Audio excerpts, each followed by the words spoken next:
if you give me about 5 minutes today, I'm going to explain what the real cause of your lateral hip pain is. And then if you give me an extra 10 to 15 minutes, I'll explain a really simple exercise sequence you can use to help to fix your lateral hip pain. And then also, on top of that, a simple 5-phase system that you can implement to get back to sport or whatever the activity was that was causing your pain in the first place, or whatever you want to get back to. So let's jump into it. Any questions at any point, or if you want me to answer anything specific about your lateral hip pain, just stick it in the chat and I'll answer it while I'm going through.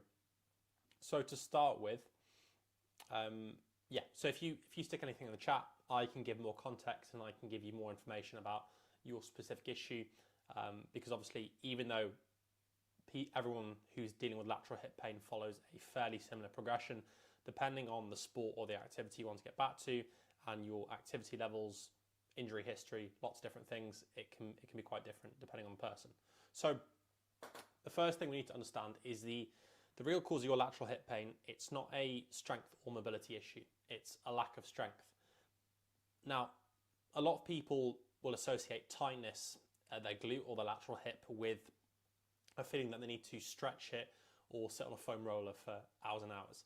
And the problem with this is it's a lack of weakness, and it's a lack of weakness because your brain is sending a signal to that area, the glute in this case, your lateral hip, to protect that area because it's weak. And then as a result of that, you're getting this feeling of tightness or discomfort. And so in order to fix this weakness, very simply, we need to do a lot of strengthening around that area and around those muscles in that area to fix the issue. And it's probably why, stretching, foam rolling, yoga, even though you're being consistent with it and you're doing it daily, it's probably not working. So the car analogy is a really nice one. To keep your car healthy and to keep kind of the oil running and everything working, you need to drive your car fairly frequently. And if you just leave it on your drive and you don't drive it, nothing good happens. And this is strength training for your hip. Stretching is like the equivalent of just cleaning your car. So it looks quite nice on the outside, but you're not actually getting the cogs moving, you're not getting the engine working, which is what strength training is for the hip, and it's what you need to do to fix your lateral hip pain. So just a few things to go over here before we get into the exercise sequence, some pacing rules. So we need to understand what the pain score scale is first. So if you imagine a scale of 0 to 10, 0 is no pain, 10 is the worst pain imaginable. During any activity, and during these exercises in particular, we want you to stay within that 0 to 3 out of 10 pain score range. So that's like a little bit of pain. Anything above a 3 is probably too much pain, and it's not necessarily causing more damage at your hip, but it won't help you with rehab. And this also applies to that activity or sport that flares up your lateral hip pain or makes it worse. So essentially, we want to be doing less of that initially, and then we want to gradually increase the amount we're doing very, very slowly. So it's probably not the activity in the first place that was like the enemy of the lateral hip pain. It was probably just the amount you were doing. So a good sign is that 24 hours after these exercises or after that activity, you're not getting an increase in pain and you're not getting a flare-up. That's always a good sign. So very simply, you need to reduce the volume of the activity. So this could be, walking, it could be running, it could be a particular sport. You need to reduce the volume of that. Maybe it's not stopping it completely, but reducing it by like 25%. So if you're running 3 times a week, maybe it's a case that you only run once a week for a little bit, or you just reduce the distance of those runs to see if you can get that pain score down to 0 to 3 out of 10, and to make you have less flare-ups. And then we can build this back up gradually with these exercises. So the fix is these 3 key exercises: a side lying glute clam, an isometric wall push, and a standing abduction. So we'll jump into it. First one is a side lying glute clam. So this is a really nice one because you can do it at home and we don't have to go into the gym. So you're going to set up like this, like I'm doing on my side, with your feet flat on the wall, knees at 90 degrees, and then the rest of your body coming away from the wall. Then what you're going to do is you're going to shift your top hip over, and you'll see me do this now. So I'm shifting all the way over, so my bottom knee is further over than my top knee is further over than my bottom knee. I'm then going to hold it in this end range position, so I'm not going to let it come back, and then I'm going to lift that top leg up and down very simply. And as I'm doing this, you should feel like a really strong contraction in your glute and the outside of your hip working really hard. So again, fairly simple, set up at 90 degrees, feet don't move, shift that top hip over, so you slide over like that, and then lift in that top leg up and down. And you can run through 2 to 3 sets of anywhere from 15 to 20 reps on each side to get a nice glute pump and start to build some strength at your glutes, which is going to help reduce your pain. The next simple exercise, and you can do this straight after you've done the sideline glute clam, is an isometric wall push. So for this exercise, again, very easy to do at home because all you need is a wall, and you're going to set up in this position. So I've got a slight knee bend, my other leg is bent as well, and it's flat into the wall. And what I'm going to do for 10 seconds is push as hard as I can into the wall. And what this is going to do is going to light up and get all the muscles on the outside of my hip and on the outside of this leg working really, really hard. So you can see here by my face working pretty hard. I'll do like 10 seconds, rest for 10, 20 seconds, and then swap sides.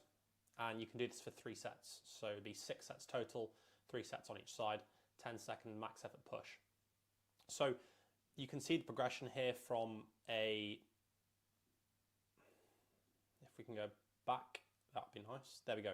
You can see the progression from lying on your side, so in an easier position, to then into a standing position, pushing into the wall. And then the final one, which you can then follow on from here, is a cable abduction. So you will need a cable machine for this ideally, or you can do it with a resistance band, but a cable machine is much better because you can actually objectively track the numbers. You can see what numbers you're doing on the weight stack, and then you can try increase this week by week. Whereas with a resistance band, it's always a bit of guesswork as to how much resistance you're actually using. So you're going to set up like this with your foot in the cable attachment, and then use like a pipe or a barbell, or grab hold of the side of the rack so you're not off balance. I'm just standing on a plate here because the cable can't go any lower than this. And very simply, I'm going to pull that leg away from my body, let it come across a little bit, and then pull away, keeping my leg nice and straight. And then in that top position, I'm going to get a big stretch and a big contraction in that glute, which is exactly where you're probably getting the lateral hip pain, around sort of here. This one, 2 sets of 12 to 15 reps. Load it as heavy as you like, obviously within that manageable pain score, 0 to 3 out of 10, looking to increase the weight on this week by week. So again, you're nice and relaxed in this bottom position where your leg is coming across your body, and then you're squeezing really hard, squeezing that glute really hard with a straight leg, and then finishing in this top position. Again, making sure you're hanging on to something so you're not all over the place, and balance isn't the first thing that fails. We want your glutes to be the thing that's failing on this exercise. So yeah, you can run through the glute clam, then the push into the wall, and then this. So that circuit is going to take you 10-15 minutes at most, and you can do that 3 to 4 times a week, and it's going to give you some really good strength gains around the glute and start to significantly reduce your lateral hip pain. So if we kind of zoom out for a little bit and we look at your journey, essentially those exercises and what that is doing is helping you in what would be like phase 1, which I call protect and prep. So protect and prep is essentially reducing your pain massively, desensitizing the injured area or the painful area, which is your lateral hip or your glute in this case, and then gently getting some light muscle activation, building a little bit of strength and getting everything moving. Then what I take people on is phase 2 and 2A and 2B, which is building a base. So this is essentially just building a bit more strength. Then phase 3 is strength and power, so starting to implement some more explosive movements. And then phase 4 is dynamic control, so a bigger emphasis on jumping, bounding, change direction, depending on what sport you're looking to get back to. Again, this massively depends on the sport or the activity. So if it's rugby, for example, you might be starting to do some stuff with a rugby ball, you might be starting to do some short sprints, whereas obviously if it's like long distance running, it would look quite different, and you'd be doing stuff that is longer time domains, maybe some like 10-15 minute little runs. And then phase 5 is return to full performance. So you'll then return into that sport or activity, and everything in this phase is more sport specific. So essentially, as you go from phases 1 all the way through to phases 5, initially you do a lot more rehab based stuff, and then as you transition into your sport in phase 5, you do less rehab based stuff and more of your sport. And this allows you to be mobile enough, strong enough, confident enough, well conditioned enough to actually hit the ground running when you get back to that sport or activity, and you don't feel like you're prepared to do running or to do the sport or to do the activity. You are ready because you've essentially gone between each of these phases, meeting certain criteria in terms of your pain score, your strength, your mobility, your confidence, which I track with people. Then I say, yeah, you're clear, and then you progress on to the next phase.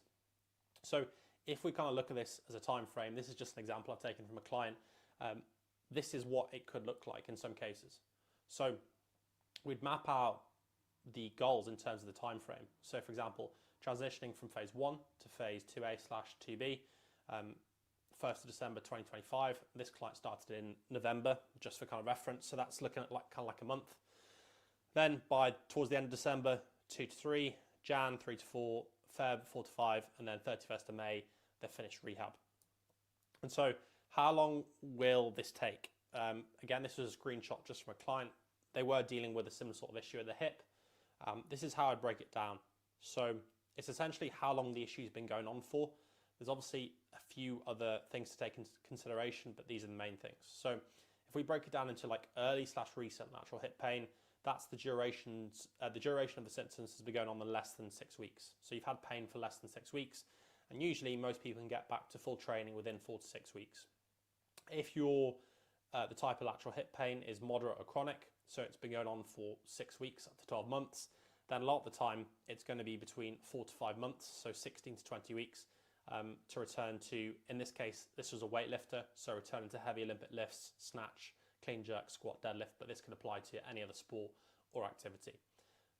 Obviously, there's a caveat here because this person was quite a high level weightlifter. If you're only looking to get back to maybe like walking the dog for 45 minutes pain-free, like that's your end goal, this would obviously be a lot less time.